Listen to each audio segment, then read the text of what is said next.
Indian army हमेशा puncture होने वाली गाड़ियां ही क्यों इस्तेमाल करती है और प्लेन्स में पैसेंजर की सीट हमेशा सामने की तरफ फेस करके ही क्यों होती है और एक बार फोन चार्ज करने में कितने यूनिट बिजली खर्च होती है। सच्चाई आपके होश उड़ा देगी। Fact number 9। दोस्तों, जापान और चाइना में कई ऐसी ट्रेन चलती हैं जिनकी सीट के चारों तरफ घुमाया जा सकता है, लेकिन आपने कभी सोचा है कि एयरलाइन कंपनीज प्लेन में ऐसी सीट क्यों नहीं लगाते और प्लेन की सीट हमेशा पायलट केबिन की तरफ फेस करके ही क्यों होती है। दरअसल कुछ स्टडीज में ये सामने आया है कि अगर प्लेन में पैसेंजर्स की सीट को पायलट केबिन की तरफ फेस करके बनाने की जगह उसे जस्ट करके उल्टा बनाया जाए, यानी पैसेंजर्स की पीठ पायलट केबिन की तरफ हो, तो ये पैसेंजर्स की सेफ्टी के लिए बहुत इफेक्टिव साबित हो सकती है। क्योंकि जब भी किसी प्लेन की क्रैश लैंडिंग होती है तो लैंडिंग के वक्त लगने वाले झटके से पैसेंजर सीट बेल्ट लगाने के बाद भी आगे की तरफ चले जाते हैं, जिससे उन्हें सीरियस इंजरीज या उनकी डेथ भी हो जाती है। लेकिन अगर उनकी सीट पायलट केबिन से अपोजिट साइड में होती है तो ऐसे में जब लैंडिंग के वक्त इसका झटका लगेगा तो वो सीट में पीछे की साइड जाएंगे, जिससे उन्हें कोई सीरियस इंजरीज नहीं होंगे। लेकिन इसके बाद भी एयरलाइन कंपनीज ऐसा नहीं करती, क्योंकि सीट को इस तरह डिजाइन करने में बहुत सारा पैसा खर्च होगा, साथ ही इसमें मटेरियल का यूज भी ज्यादा होगा, जिससे प्लेन का वजन बढ़ जाएगा और इसका असर उसकी माइलेज पर भी पड़ेगा। Fact number 8। आजकल किसी को एक टाइम का खाना ना मिले तो उसका गुजारा चल सकता है, लेकिन अगर उसके फोन का चार्ज खत्म हो जाए तो उसका हाल।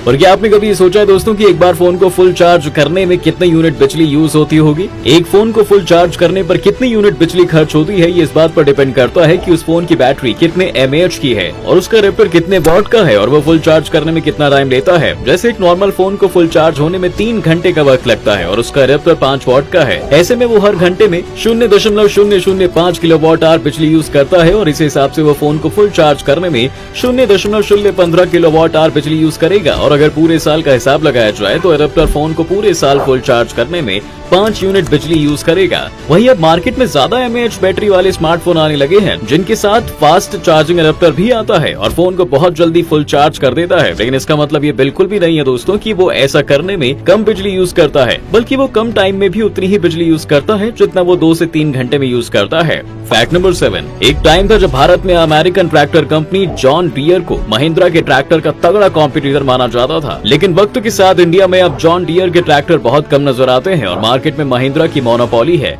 लेकिन क्या आप ये जानते हैं कि महिंद्रा इंडिया के साथ साथ अमेरिका में भी ट्रैक्टर बेचने में नंबर 1 है? दरअसल पहले के जमाने में अमेरिका के किसान बड़े बड़े खेतों में खेती किया करते थे, जिसके लिए जॉन डियर, मैसी फर्गसन और न्यू हॉलैंड जैसे ब्रांड बड़े बड़े ट्रैक्टर बनाते थे, जिसे चलाने में लोगों को काफी परेशानियों का सामना करना पड़ता था। लेकिन वक्त के साथ अमेरिका में भारत की तरह छोटे खेतों में खेती करने का ट्रेंड बढ़ने लगा, साथ ही वहाँ पर महिलाएं भी खेती में हाथ आजमाने लगी। तब ये बड़े ट्रैक्टर उनके लिए किसी मुसीबत से कम नहीं थे, इसलिए उन्होंने छोटे ट्रैक्टर के ऑप्शन सर्च करने शुरू कर दिए और इसी वक्त महिंद्रा ने अमेरिकन मार्केट में अपने ट्रैक्टर के कुछ मॉडल्स को लॉन्च कर दिया, जिसे वहाँ हाथों हाथ बेचा गया, क्योंकि दूसरे ट्रैक्टर के मुकाबले ये छोटे थे और इन्हें कोई भी आसानी से चला सकता था। साथ ही दूसरे ट्रैक्टर के मुकाबले काफी सस्ते भी थे।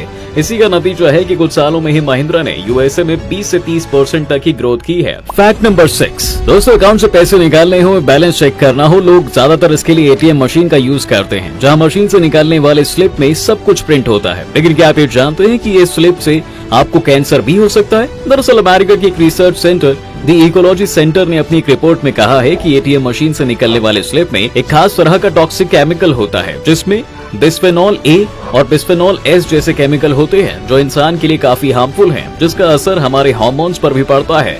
रिपोर्ट के मुताबिक अगर एटीएम मशीन से निकलने वाले कागज हमारे हाथ में 5 सेकंड तक रहते हैं तो हमारी उंगलियों में 1 माइक्रोग्राम बीपीए लग जाता है, जो बाद में हमारी बॉडी के अंदर चला जाता है, जिससे कैंसर जैसी बीमारियां भी हो सकती हैं।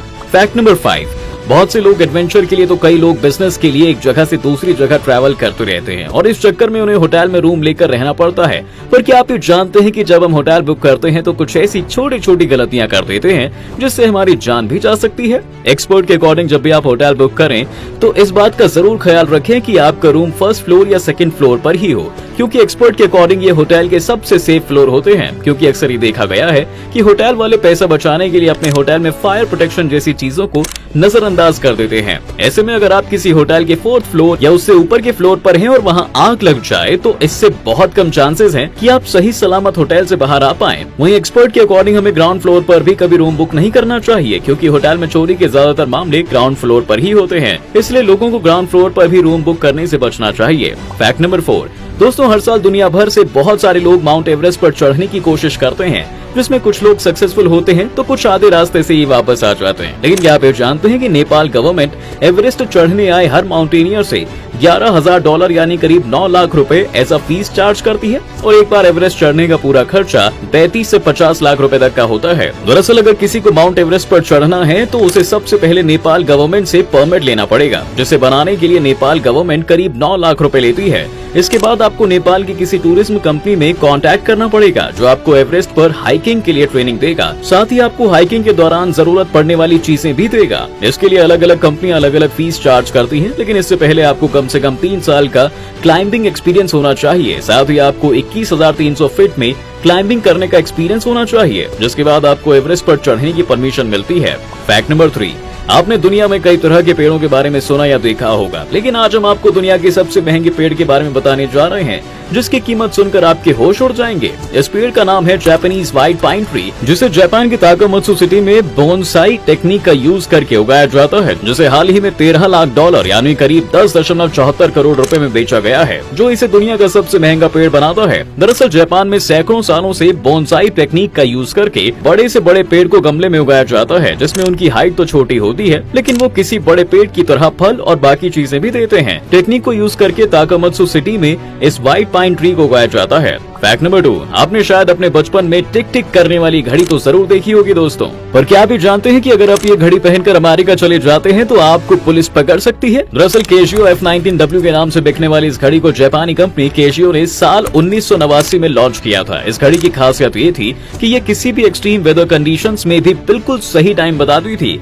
जिसकी वजह से ये बहुत कम टाइम में बड़े बड़े लोगों की पसंद बनती चली गई। लेकिन एक वक्त के बाद इसकी खासियत ही इसकी दुश्मन बन गई, क्योंकि एक्सट्रीम वेदर कंडीशंस में सही टाइम दिखाने की वजह से ये बिन लादेन जैसे टेररिस्ट की भी पहली पसंद बन गई। साथ ही टेररिस्ट इसका यूज टाइम बम को ब्लास्ट करने के लिए भी करने लगे थे, और जब 2001 में लादेन ने अमेरिका में 9/11 जैसा बड़ा टेररिस्ट अटैक किया तो वहाँ भी सभी टेररिस्ट ने केशियो वॉच ही पहनी थी, जिसके बाद अमेरिका ने अपने सभी एयरपोर्ट पर इस घड़ी को बैन कर दिया था, जो आज भी जारी है। फैक्ट नंबर 1, दोस्तों कोई भी देश अपनी आर्मी को अपने बेस्ट व्हीकल्स देते हैं ताकि किसी भी एक्सट्रीम सिचुएशन में आर्मी जल्दी से जल्दी वहां पहुंच सके। लेकिन क्या आप जानते हैं कि कुछ देश ऐसे भी हैं जो अपनी आर्मी को ऐसी गाड़ी भी प्रोवाइड करवाती है जिसके टायर कभी भी पंचर हो सकते हैं, लेकिन ये उस गाड़ी की वीकनेस नहीं बल्कि स्ट्रेंथ होती है। दरअसल आर्मी को कई बार ऐसे इलाकों में ट्रैवल करना पड़ता है जहाँ टायर ठीक से ग्रिप नहीं बना पाते। ऐसे में अगर टायर से थोड़ी हवा निकाल दी जाए तो इससे टायर का एरिया बढ़ जाता है और टायर को ग्रिप बनाने में भी आसानी होती है। इसलिए आर्मी अपनी कुछ गाड़ियों में एक बटन देती है जिसे प्रेस करने पर टायर से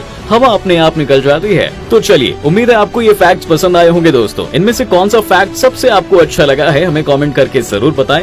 वीडियो को लाइक और शेयर करना ना भूलें, और ऐसे ही इंटरेस्टिंग वीडियोस के लिए हमारे चैनल को सब्सक्राइब भी जरूर कर लें।